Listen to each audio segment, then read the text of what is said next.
Hey, Steph, it's Jason Dumas with Crown Force Sports. I know you don't really think of it this way, and obviously you're so accomplished in your career, but do you feel like you're in, the best zone of your career or one of the best zones of your career with the basketball you've been playing over the last couple of weeks? 100%. But I mean, it's all about what's happening now. I don't compare it to really anything in terms of what has happened in the past. Like, I obviously know the levels I've been at and our team's been at and where we're trying to go as a team. But definitely in terms of how I'm playing, like I've saying it for a while, I feel confident and strong and in rhythm, and it's a good feeling and want to keep getting better. That's the goal. Hi, Steph. Janie McCauley from AP. Juan Toscano Anderson said it's like being in a video game, playing alongside you, watching you. He's celebrating before your shot even leaves your hands. Do you feel like you're in a video game sometimes? I honestly don't play that many video games, so I don't even know. But it's stuff that I work on, and I'm having fun. That's the biggest thing when you get to play basketball at this level every night, and see the work pay off, and continue to get better with your teammates, and bring joy to the floor. That's obviously a great feeling. And when other guys feed off of that and notice it and feel it out there, that makes it all worth it. Steph, you said you don't really pay attention to the numbers, but media do, and your numbers this season look like the 2016 season. Would you like to be in the MVP conversation this year? The game speaks for itself, and 15, 16, 14, 15, those 2 years is the exact same kind of conversation. Obviously that's an amazing accomplishment, and being in that conversation with all that we've been through these last 2 or 3 years, that means something. Those narratives make themselves as you go throughout the season, and my job is obviously to just be at the level that I expect to be, and usually that means you're at the top at the end of the season. So I really try not to get distracted by that, because it kind of changed the moment. And really right now, if I'm doing my job, then I'll be there at the end of the season, and that'll take care of itself. Steph, and going off what Kerry just asked, I think the biggest knock that people have on you right now is wins and losses. Should that be taken into consideration, do you think, for the MVP race? It always has, and it always will. And like I said, those narratives, you could always make judgments based on what you value and what you see, and numbers and wins and losses and the eye test and all that type of stuff. It's kind of what makes the beauty of that award in general, because everybody has a different take on what it means. Sometimes the goalposts do change, though, for sure. So it's just a matter of, again, doing my job. And if that means people want to, put me in that conversation or any of the other guys, then, that's amazing. If not going to change how I approach the game. Steph, how old were you when you sort of started feeling I can shoot from anywhere? I mean, 9 probably, but it's like the idea of, like, you have an imagination, creativity of what you feel like is possible, but that continues to evolve at every level that you get to, and the more work that you put in. And probably when I was 24, it was like the time you start to really think, okay, this could be something at the highest level. So, you work on your craft, year after year after year after year, you continue to get better. Your confidence grows, your imagination grows. You prove that you can do it on the court with the reps, and it kind of builds on itself that way. When you were 9, how far out could you make it from? About 18 feet. It's pretty solid. No, actually, I take that back. No, that's actually right. Because when I was 11 or 12, was when my dad was in Toronto. That's when we started to really shoot from, like, NBA range. But yeah, not under AAU. It was deadly with the 18-footer. Thanks. Steph, you guys have come. Oh, Sorry, go ahead. Steph, you guys have come a long way since the season opener and the last time you played the Brooklyn Nets. How much are you looking forward to Saturday, and what do you think that rematch will be like and meeting KD again? It'll be totally different. They're a different team. Obviously with James and just that three-headed monster. So I think KD will be back. From the health and safety protocols and all that, and they're still figuring themselves out in terms of how they're going to coexist and play. And obviously when you have three guys like that, when they all click, you've seen it. Offensively, they're unbelievable. So it's going to be a huge task for us. It's going to be fun, and looking forward to it. This will be Durant's first game back in the Bay Area. How do you remember those 3 years?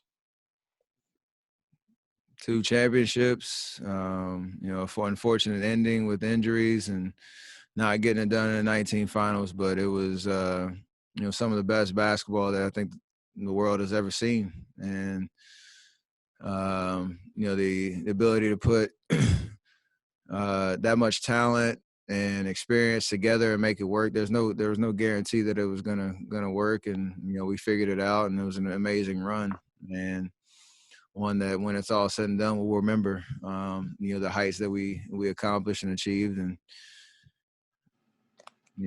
that was an amazing 3 years of a moment in time. Yep. Obviously, you guys played Kevin to start the season, but what do you think the emotions will be like having him in here for the first time and having him play against you for the first time in the Bay since he left? I mean, honestly, it's going to be – I don't know how don't get me wrong when I say how special it'll be, because it's not at Oracle and there are no fans. So it's kind of weird, like just that whole vibe. And, I know we got a tribute video, which he obviously deserves, and hopefully will be some, a moment that he'll appreciate. But outside of that, it is kind of weird. I mean, to be honest, in terms of all the things that have changed, since 18-19. So, I'm sure you ask him how he'll feel, and he'll probably say it's another game, and that's kind of how it'll end up being once the ball drops on Saturday. What's the Durant moment you think about most when you think about those years?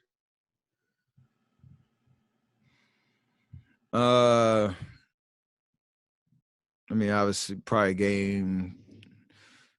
the game 3 shot in 17. Just because that was the best basketball I think we've all experienced on both sides. That Cavs team was amazing. We were amazing, and every game was special. And that shot was one that was obviously iconic in terms of us getting over the hump in Game 3 and ended up winning that championship. But it was an amazing moment for him, cementing himself as a champion.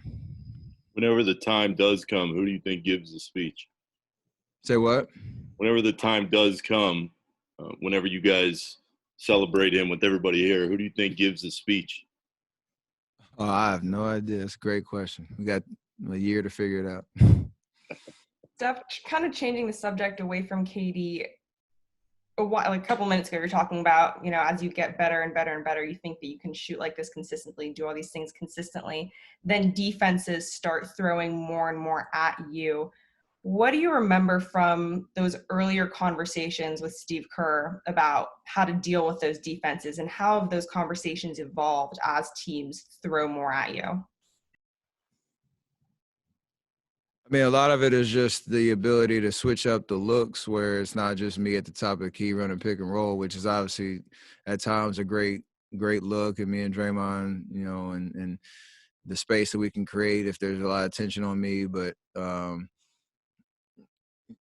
there's no secret of how I like to play, on and off the ball and being able to create, flow where that attention opens up shots for other people.